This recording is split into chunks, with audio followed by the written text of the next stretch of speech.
भारत में बौद्ध धर्म ने जन्म लिया, ये हमारे विश्वास का दिल है। यहाँ पवन मंसूरवा है,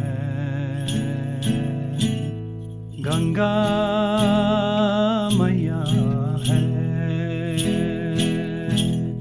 प्रिया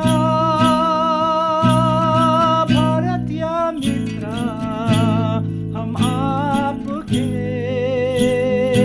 आभारी हैं। हम आपका शुक्रिया अदा करते हैं।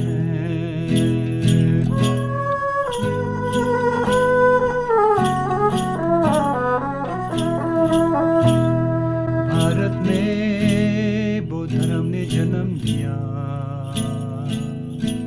ये हमारे विश्वास का दिल है।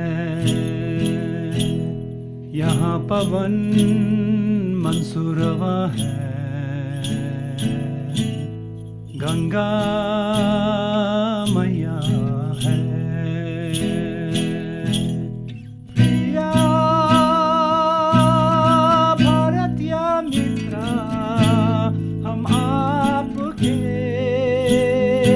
आभारी हैं। हम आपका शुक्रिया अदा करते हैं।